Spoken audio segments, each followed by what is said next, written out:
92% of households that join Peloton early in the year are still active a year later. Because of cycling? We also have a treadmill and Peloton Guide. Guide? The thing that counts your reps? Yeah, it turns your TV into an AI-powered personal trainer.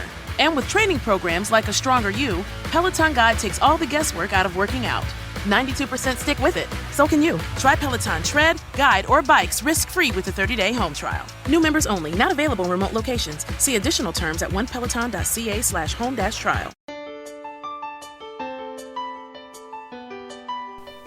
This is Dream Power Radio, the place where your dreams turn into reality.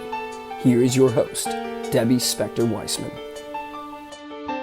Hello, and welcome to Dream Power Radio on the amazing Women and Men of Power Network, the world's leading positive programming network powered by Raven International. I'm your host, Debbie Spector-Weissman, the Dream Coach. And I'm welcoming you to a very special edition of Dream Power Radio. Normally, I'm here talking with guests about dreams or about empowerment. But today, I'm going to shine the light on myself and tell you about an amazing, incredible experience I had in Teotihuacan, Mexico. Teo, as we like to call it, is an ancient city about an hour or so out of Mexico City in Mexico. It's ruins of a city that was built around 3,000 years ago and last inhabited about 1,500 years ago. The ruins itself are magnificent, and if you've never seen them, it's worth the trip just to see the archaeological treasure that it is, including the third largest pyramid in the world, the Pyramid of the Sun. Now, I'm not here to talk to you about the archaeological wonders of Teo. I want to tell you about the trip I had, and let me give you a little bit of background about that too. I first discovered Teo about 10 years ago when my husband was asked to assemble a documentary called Dreaming Heaven, which documented a trip similar to the one I'm going to tell you about today. This trip, like I said, is not an archaeological trip, it's a spiritual trip, because Teo is also known as the city where man becomes God. Teo was a mystery school filled with magic and is evident today by the energetic space that this place still holds. Believe me, when I walk the Avenue of the Dead in Teo, I can literally feel the electricity pulsing in my fingers and going up into my arms. And it's because of this energetic space that people come to Teo to have trips like the one I had, where people learn to rediscover themselves, to discover the power that they have within them, and to use that power to discover who they really are. This trip was led by my dear friend Kelly Sullivan Walden, and because she is a dream expert, dreams were an important component to this trip. The trip started on the first night when me and the 19 other participants on this trip gathered in front of the labyrinth at the Dreaming House, where we stayed during our trip to Teo. We were asked beforehand to come up with symbols of the things we were both going to give up and what we wanted to get out of the trip. And one by one, we each walked through the labyrinth, placing those items in special places within the labyrinth. Well, I had a piece of lepidolite with me as the thing to symbolize what I wanted to gain, which was a feeling of joy, a feeling of happiness, and a feeling of lightness. I'd forgotten to come up with something to represent what I wanted to give up, which was fears of not being good enough, not being a strong presence. But the funny thing happened. While I was walking up to the labyrinth, I put my hand in my pocket and I found an old poop bag that I'd left there. I thought, wow, this is such a fitting symbol for what it is I want to give up. All the crap, all the things that no longer work in my life. So I placed that in the receptacle and walked through the labyrinth. Then in the center of the labyrinth, putting my piece of lepidolite, which represented joy and happiness, into the altar that's in the center of the labyrinth. I felt what a fitting way to start this trip. I felt light, I felt wonderful, and ready to go on for the trip. The actual trip is symbolized by Quetzalcoatl, the plumed serpent, who is the grand deity of Teotihuacan. And in this trip, we are led symbolically through the mouth of Quetzalcoatl, all the way through its body, and out through the tail by the end of the trip. The trip was 4 days long, and the beginning of the first day started with a blind walk. It was designed to have us build trust in ourselves and in our fellow participants. In this walk, we took turns with a partner, being blindfolded and having the other partner lead us on the path. I have to tell you, for the first few seconds, it felt a little strange, but very quickly, I grew very confident in my partner and trusted that he was going to lead me safely to where we were going. It was a freeing experience, knowing that I could allow myself to let go and allow myself to put my hands in another person and feel safe in that. After the blind walk, we ended up on the Plaza of Quetzalcoatl. This led us to our next exercise, which was on a big platform called the Isle of Safety, which was in front of the Plaza of Quetzalcoatl. In this ceremony, we came up with symbols that represented the things we wanted to give up. And we placed these symbols in a heart that one of the facilitators drew for us. I ended up finding 2 rocks, a light rock, which for me represented the small things, the little things that were easy to give up, and a heavy rock, which represented the things that were more difficult to give up, those self-limiting beliefs that stayed within me even when I knew they didn't work for me anymore. I knew that I had to give up. And from here, we took a walk to another area of the plaza where we met the angel of death. Again, symbolically, not a real angel, but an angel who was there to ask us if we were actually ready to do this. And of course, I, along with my other participants, all answered yes. And at this point, I have to say that the exercises did make me feel better. I felt lighter, but I also realized that I did have a lot of work to do. I realized that I do live my story. And even though it's a story, and I can say it's a story, that in and of itself doesn't make it go away. Well, of course, if you're simulating death, you can't do it without a funeral. So again, we were asked to find a place on the plaza where we could go and symbolically give ourselves our own funeral. I found a place next to a wall, which I felt was the perfect place for a burial. I also found a stick, and what I did was I broke it when I got there, representing my broken body. I gave thanks for my body, which I appreciated a bit more. And it's funny when you're forced to confront a death, it makes you realize how happy you are that you're alive and that you have a body. It made me feel fortunate that I'm healthy. And I felt very grateful to have that experience to bring that home for me. The second day, we did exercises that built on the idea that we were creating a new self out of the body we had symbolically buried the day before. One of the most emotional exercises we did was something called the shame game. Kelly stood before us and asked us to reveal something about ourselves that we were either ashamed of or some secret that we had never revealed to anyone else before. After she posed this question, there was a long pause.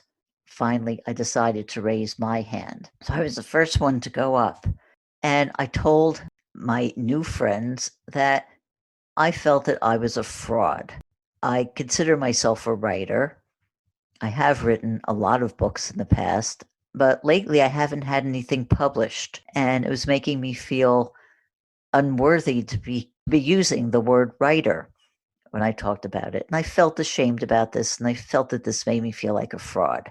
Kelly then said to me what she would then go on to say to everyone else in the group. And in fact, we all ended up saying this in unison to ourselves. After I finished speaking, she said, "Debbie, we love you anyway. and we love you more than you know. This did feel comforting. And one by one, as everybody else started to share their deepest fears, their darkest secrets, a feeling of love really did permeate the air. And it was a very difficult exercise. People are admitting things like being unfaithful, abandoned, doing illegal things, doing things to hurt other people. Very, very emotional. But yet, this feeling of love that permeated the air really did seem to ease the burden that we were all carrying. We then took this feeling to another area of the plaza where we did another exercise where we revealed the masks that we had.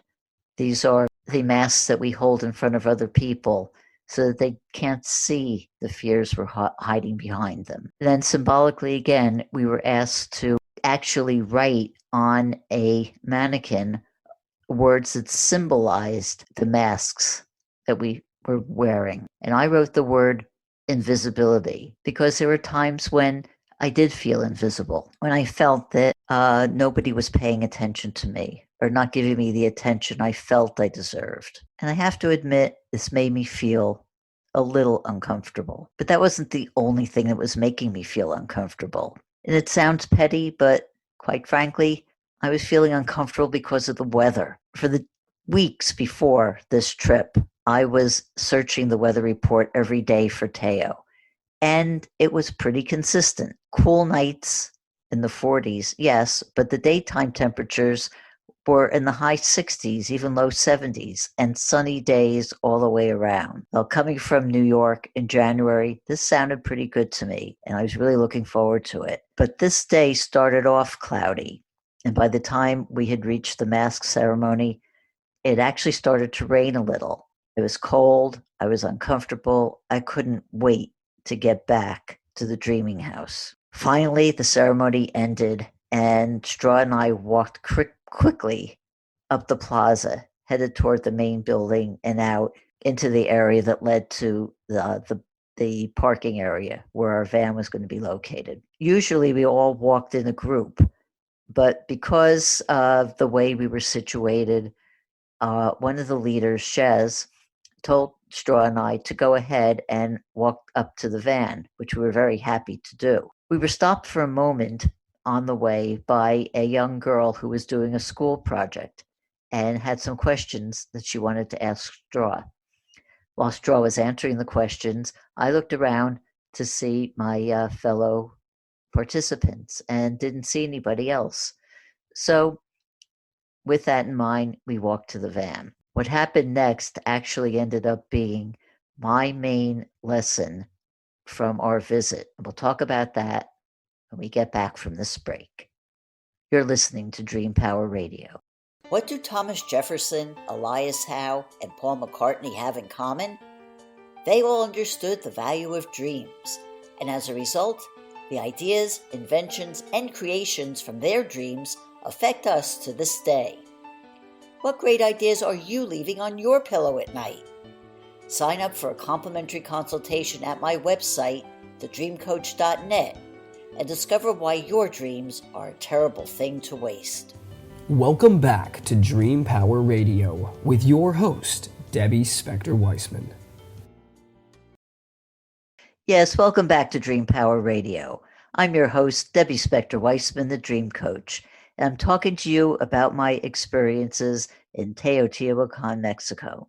When I left off, I was telling you how Straw and I were waiting for the van to take us back to the dreaming house. Straw and I got to the parking area where we expected the van to be, and we didn't see it.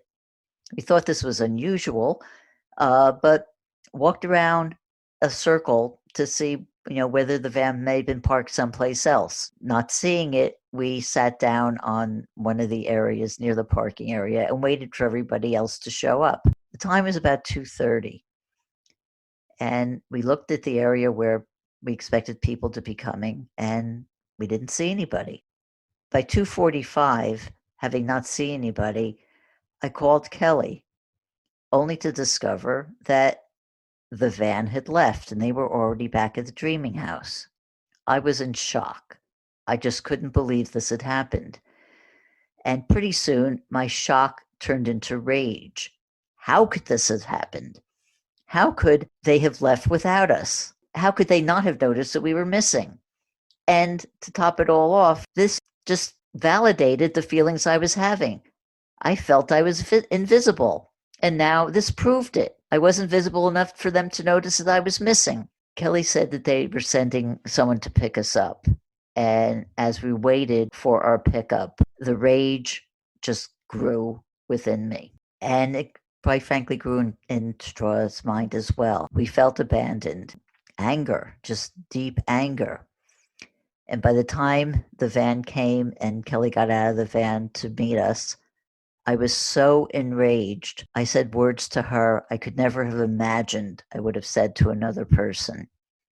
I'm not going to say it now. I'll just say that they were very, very harsh, inflammatory, defamatory words. Kelly attempted to apologize to us, but neither one of us were in a state of mind to listen to it. So the rest of the trip back was in silence. Straw and I raced from the van, went back to our room. We sat there for a couple of minutes, the rage not having diminished, but I didn't want to stay there at all. I felt like a prisoner in that room. So we went down to the dining room. By that point, everyone had eaten and they were off for some free time. They'd made some plates of food for us, but neither one of us was hungry. That feeling of hard-boiled anger still swelling within us. So we sat there, not quite sure what to do. At that moment, we both felt like leaving. How could we stay here after what had happened? How could we continue to participate in this after what had happened? But at the same time we felt that, we also felt, no, this is just not fair. We had been planning on doing a little vacation time in Mexico City after this trip. If we left, that would be ruined. And it just wasn't fair that was going to happen. I also wanted to do this podcast and my TV show about my experience in Teo. But at that moment, I certainly didn't feel like doing that at all. Why would I want to tell people about what a great experience this was when I was having the worst time of my life? At that point, I did the only thing I could think of doing. I cried for a good solid 2 minutes. I just let the tears flow. And then a funny thing happened. I practice something called self-hypnosis. One of the thoughts in this script is, I cry when I want to. And when I cry, the sadness goes away with the tears. Well, when I finished crying, I have to admit, that level of rage I had totally diminished. For a couple minutes later, Chez came up to me and asked me if I was willing to talk to her and Kelly privately. And I did so. I went into a room with them and listened at first while Kelly told me again her apology. And in the way she talked to me, and because I was now open to listening to her, I could hear the hurt in her voice, the hurt that she felt as a result of what had happened. And it made me realize that Straw and I weren't the only, if you want to call it for another word, victims of what had happened. She too was, because she never in her life would have imagined something like this happening. As she called it, a perfect storm of events had happened. For the first time in the trip, they didn't do a head count to make sure they had everyone in a group. They were in a big hurry because, contrary to my thoughts that we were early for the van, we were actually late because they were picking us up a half hour earlier than they had the day before. Kelly had thought Chez had done a head count. Chez had thought Nancy, the other facilitator, had done a head count. Chez and Nancy had thought each other had done a head count. It was just an accident, a very senseless accident. But at the moment, it was having a devastating effect on me and Straw, and as a result, on the others. We continued to talk. Again, now at this point, I was open to accepting their apologies. My rage was gone, but that feeling of invisibility that I thought was wiped away during the exercises we had done had come back. It had been triggered by this incident. I didn't want to feel this way. I wanted to make it go away. And it's funny, as a dream life coach, I have tools that help me help others get rid of their self-limiting beliefs. But in this moment, I was so devastated. I was so at a loss that I just could not help myself. So I asked for help.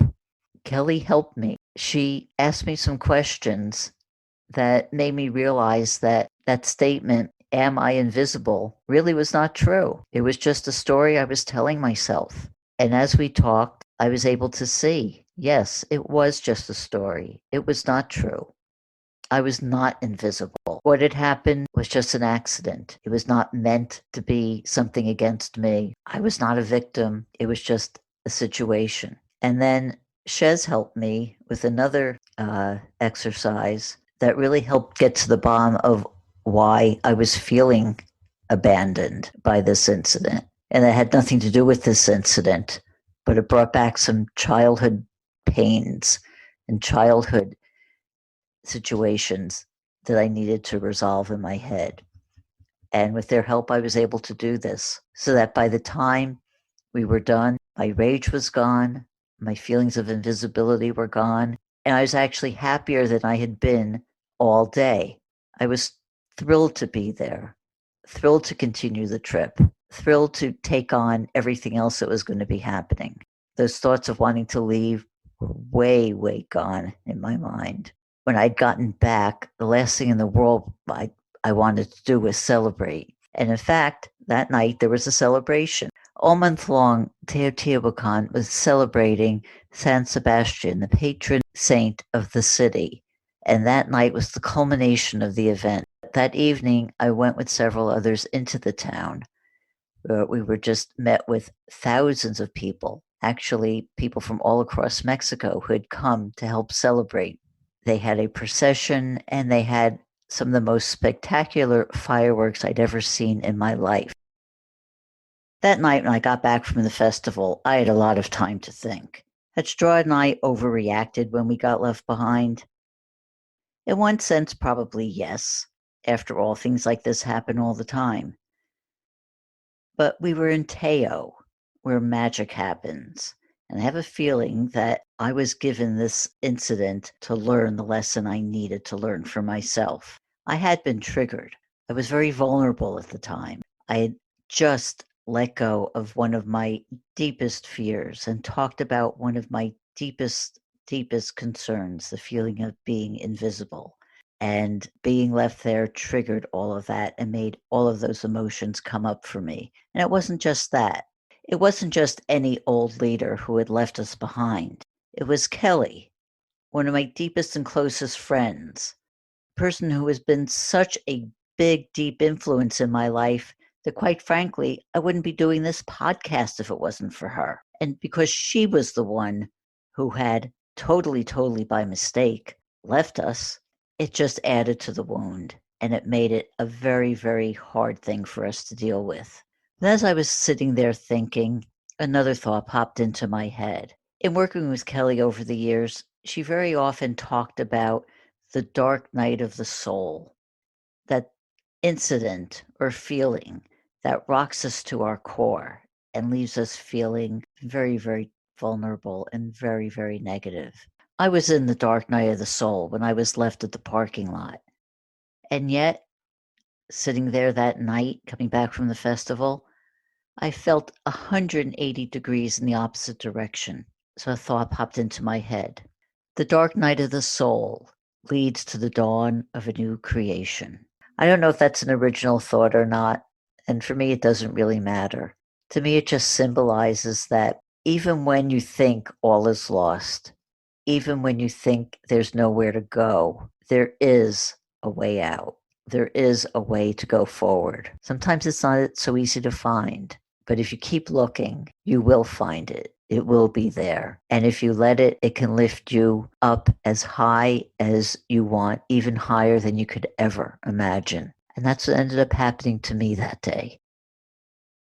The last 2 days of the trip just further cemented my feelings of optimism and confidence and belief in myself that was rebuilding after that shattering experience of the day before. On the third day, we went to the Pyramid of the Moon, where we climbed up the steps, breathed the wisdom that we had learned into ourselves, making us higher and better than we had been since we had gotten there. That was culminated in a literal flying off the side of the pyramid. While our legs were being held down by the others, we lay backwards and let our arms fly in the wind.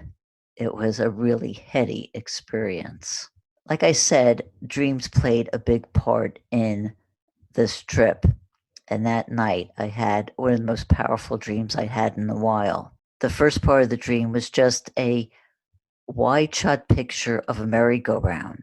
And as I'm looking at this, I'm hearing the band song Life is a Carnival play in the background. And then I woke up. The next dream I had was again another short one. It was a close-up of a horse. And when I saw this image, I realized that the first merry-go-round I saw was actually from a painting that was in my in-laws' house. It was a really bizarre painting of a merry-go-round with horses running away from the merry-go-round. And in this second dream, I saw an image of one of these horses. It was very, very ugly, almost angry in its expression. And as I saw this, I got lucid in my dream. And I said, I don't want to see this. I don't want to see this ugly image. I'm full of happiness and joy now. I don't want to see this anymore. And I poured sand over the image of the horse to make it go away. When I got up, I was so excited to realize that I'd had a lucid dream. This is something that I haven't had. Now, I've talked about it on this show, but I've never had a lucid dream before. And I was so excited, it just put me in a great, great mood. At that point, I went off to a special optional class that Kelly was giving in yoga, followed by a breathing meditation that one of the other participants, a wonderful guy named Chuck, was doing. While I was doing the breathing exercises, a wonderful feeling came over me. The energy that I felt all in Teo was magnified like 1,000%. I could feel waves of energy flowing in and out of me, starting from the top of my head all the way down through my feet. As I'm sitting there doing this breathing exercise, I see the image of what I call a rainbow warrior. It was a small image. It sort of looked like an Aztec warrior with vertical rainbow lines in its center. I liked the image. I liked seeing it. Then that image went away. And again, it was followed by the image of that horse from the dream. Only this time I realized that that dream I had wasn't finished. That horse represented all of my fears, all of my self-limiting beliefs, all of the things that I had spent trying to rid myself of in this trip, but all those lingering bits were still there. So as this energy is flowing through me, I decide I'm breathing out all of the negativity, all of the self-limiting beliefs, all the doubts, all the fears into this horse to get rid of them. And as I'm breathing in the life, the joy, the empowerment, the positive beliefs, the confidence, the self-assuredness. I'm breathing that into this image of the rainbow warrior. And as you continue this breathing process, that horse disappears. And the next thing I know, the image of the rainbow warrior is bigger than my mind's eye. I felt alive. I felt wonderful. I felt a peace I had not felt in a really long time. I felt that I had come home. That final day at Teo was just an affirmation of this. We started out at the Plaza of the Butterflies, and we did a little exercise there of just looking into this plaza, and I saw looked to me like a tunnel that I was walking through. And this tunnel to me just represented life itself. Life is just an ongoing situation. It flows, and it flows. And this was followed by the final walk, the walk up the Plaza of the Sun. Just a feeling, again, of self-affirmation, of self-accomplishment, of the belief that I am the person that I want to be. A trip that was full of such highs and such lows that ended up reaffirming who I really am. So remember back at the beginning, that first night at the Labyrinth, when I said that one of the things I wanted to get out of this trip was to have a feeling of joy?